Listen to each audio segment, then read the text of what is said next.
Is this a recoil pattern you want to take advantage of? If it is, stick around to the end of the video where we talk about the best recoil build for the MG42. Welcome to everyone to Sauce Time Gaming. Thank you so much for clicking on today's video once again, and today we will continue our recoil breakdown series where we break down every recoil attachment for Vanguard weapons in Warzone Pacific. We will be covering the MG42 light machine gun today, and as you saw from the first clip, it can be built for an insanely accurate recoil plot. If you do enjoy today's video, please click the like button down below, and if you find the content helpful, recommend it to a friend, as well as make sure to comment which weapon you would like to see next, and we will cover it before all the others. With that said, let's get right into it. The first thing we're going to check is, of course, the weapon's base recoil. Now, something interesting about this is that this recoil actually looks very similar to the Cold War's M60 light machine gun, with the exception of the way longer vertical portion, because the M60 sort of kicked up and then started that sideways that you saw there in the recoil pattern. The M60 just did it way quicker, but it's still a very similar pattern and an interesting thing to note. Anyway, we tested the muzzle attachments, which we end up not using any of these actually, but we'll cover why in the build at the end of the video. Next up are the barrel attachments, which all pretty much do a very good job at tightening the pattern itself, so all are pretty good options.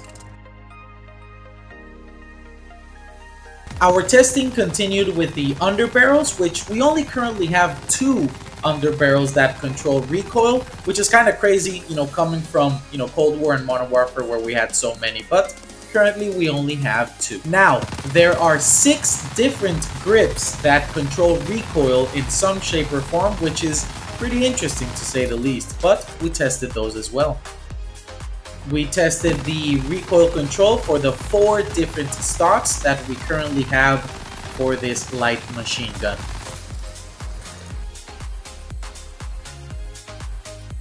And finally, we test the perk tight grip, which actually reduces the vertical recoil for about 50% of its original magnitude, which is huge at, you know, maximizing that recoil control. So we definitely tested that one out.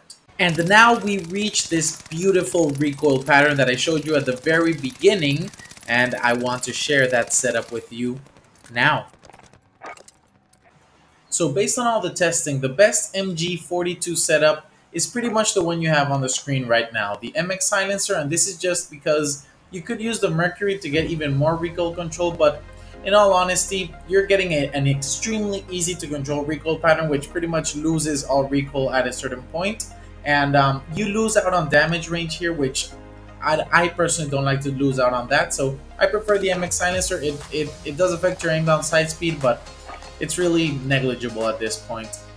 Now we're gonna run the VDD 890mm barrel, the M1941 hand stop, the hatched grip for the rear grip. We're gonna run tight grip in the perk, the Krosnick S91 MG stock. And just to increase the accuracy, again, you could use any sight you want, because again, this is a very subjective thing, but because I did find that there was a lot of bloom with this weapon currently, this SVT 40 PU scope 3 to 6 is a perfect balance of mid-range to long-range control and increased accuracy. So with this setup, you can pretty much have the recoil patterns you were seeing on the clips, and then you can just add really whatever mag size you want. I did test these all out, and they all have the same pattern I showed you.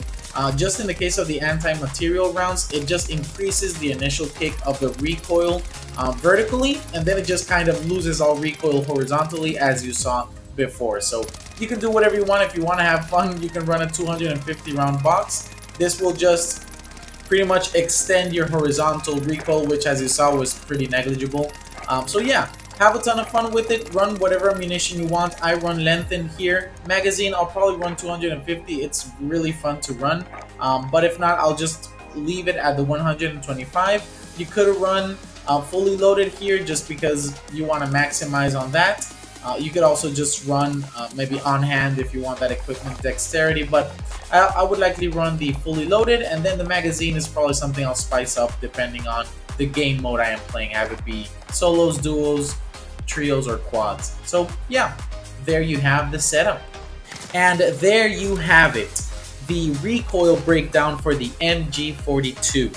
Now, before you leave, I just want to remind you that yes, this is a relatively slow weapon, and yes, you will be stuck in a couple of reload animations while you use the gun, but it is truly, undoubtedly fun to use, and especially with that 250 round box mag, you're going to be enjoying a couple of team wipes along the way. So I hope you are able to find some fun in this setup, and if you do enjoy it, let me know in the comment section down below. I would love to know that all the effort I put into this content is being enjoyed by you guys. So I truly appreciate you if you made it to the end of the video, and that pretty much concludes episode 2 of our recoil breakdown. Subscribe to the channel if you enjoy this content and want to watch more of it. Click on the bell to get notified when I upload a new video. Have a fantastic rest of your day, and I hope that throughout that day you always remember Sauce Time Gaming.